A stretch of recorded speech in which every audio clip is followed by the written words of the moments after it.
আমরা সকলে ইসলামের নীতির কাছে সদা সর্বদা ঋণী। শরিয়াতের যে নীতি তা সদা সর্বদা মানুষের জন্য আদর্শ শেখায়। এর একটি উত্তম আদর্শ যা আজকে আমি উল্লেখ করব, যে বর্তমান আমরা সবাই দেখছি মানুষ ন্যায় বিচার করে না, অন্যায় বিচার করে। এবং অন্যায় বিচার করে কিভাবে?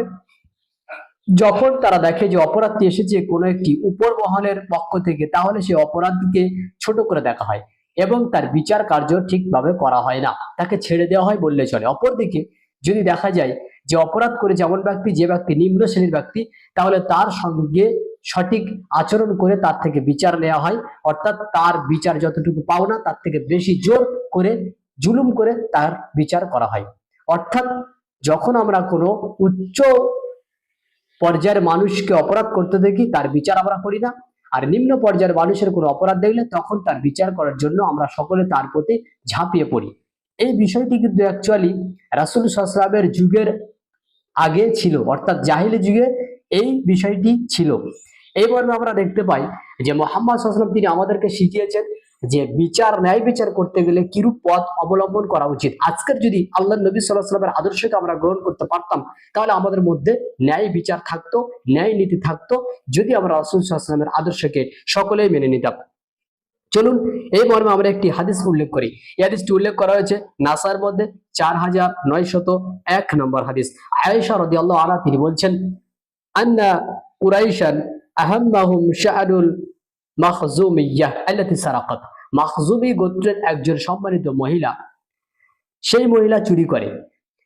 ফাকালু, সাহাবায়ে কেরাম এইভাবে বলতে থাকেন, মা ইউকাল্লিমু ফিহা, এই মহিলার বিষয়ে বিচারকের সঙ্গে কে কথা বলতে পারে যে বিচারটিকে হালকা করে দেখা হবে?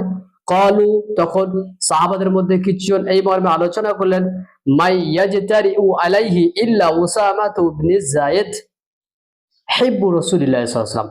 আল্লাহ নবী সাল্লাল্লাহু আলাইহি ওয়াসাল্লামের নিকটে সবচেয়ে প্রিয় সাহাবা হচ্ছে উসামা বিন যায়েদ।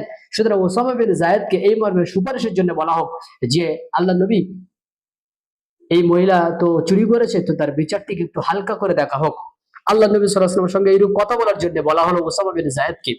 ফাকাল্লামাহু উসামা, উসামা রাদিয়াল্লাহু আনহু তিনি রাসূলুল্লাহ সাল্লাল্লাহু আলাইহি ওয়াসাল্লামের সঙ্গে এই মর্মে কথা বললেন যে আল্লাহ রাসূল তার বিচারকে হালকা করে দেখা হোক।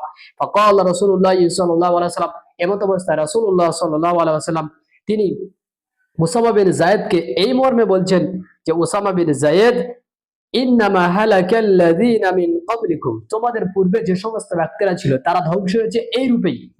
তাদের ধ্বংসের একটি কারণ ছিল, এমনই কারণ কি, আন্নাহুম কানু ইযা সারাকা ফীহিমুশ শরীফ, যখন তাদের মধ্যে কোনো সম্মানী ব্যক্তি, কোনো উচ্চ পদস্থ ব্যক্তি কোনো অপরাধ করত, চুরি করত, তারাকুহু, তখন তারা তাকে ছেড়ে দিত, তার বিচার করত না। ওয়া ইযা সারাকা ফীহিমুদ দাঈফ, এবং তাদের মধ্যে যখন কোনো দুর্বল শ্রেণীর মানুষ কোনো অপরাধ করত, তাহলে তারা কি করত, ফাআকামু আলাইহিল হাদ, তার উপরে তারা হাদ জারি করত, বিচার জারি করত। আল্লাহর কসম করে বলছি, লাউ সারাকাত ফাতিমাতু বিনতু মুহাম্মদ, যদি আজকের মুহাম্মাদের মেয়ে ফাতেমা চুরি করত, লাকাতাতু ইয়াদাহা, আমিও তার হাত কর্তন করতাম। উক্ত হাদিস থেকে কি প্রমাণ হয়? যে তোমরা শুনে রাখো, যদি আমার মেয়ে ফাতেমা এই অপরাধ করত, যদি আমার মেয়ে ফাতেমা, মুহাম্মদ সাল্লাল্লাহু আলাইহি ওয়াসাল্লামের মেয়ে ফাতেমা যদি চুরি করত, অবশ্যই আমি তার হাত কর্তন করতাম। আর তোমরা আমার কাছে এসেছো মাখজুমি গোত্রের একজন মহিলা চুরি করার জন্য, তার বিচারকে হালকা করব? কখনোই নয়। এটা হচ্ছে ওই যুগের মানুষদের কাজ, যারা নিজেরা নিজেদেরকে ধ্বংস করেছে, মানুষের সঙ্গে অন্যায় বিচার করে। অন্যায় বিচার কি? যখন কোনো উচ্চপদস্থ মানুষ কোনো অপরাধ করত, তার অপরাধের বিচার হতো না, এবং যখন কোনো নিম্ন পর্যায়ের মানুষ অপরাধ করত, তার বিচার হতো কঠিন ভাবে। এটা হচ্ছে জাহিলি যুগের আলামা, এটা হচ্ছে অন্যায়, এটা হচ্ছে অপরাধ। রাসূল সাল্লাল্লাহু আলাইহি ওয়াসাল্লাম তিনি দেখালেন যে না, এমন বিচার করা যাবে না। যে ব্যক্তি যে পাপ করবে তার অবশ্যই বিচার প্রয়োজন।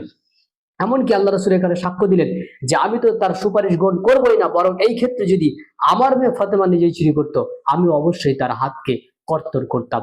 উক্ত হাদিস প্রমাণ করে বিচারক হতে গেলে এমনই হতে হবে, যে কোনো নিজের আত্মীয়কে দেখবে না, যে কোনো পড়শিকে দেখবে না, সে শুধু বিচার করবে ন্যায় বিচার, বিচার করবে নিষ্ঠাবান হয়ে, বিচার করবে সত্যের উপরে প্রতিষ্ঠিত থেকে, যে রাস্তা আমাদেরকে দেখিয়েছেন মুহাম্মদ সাল্লাল্লাহু আলাইহি ওয়াসাল্লাম।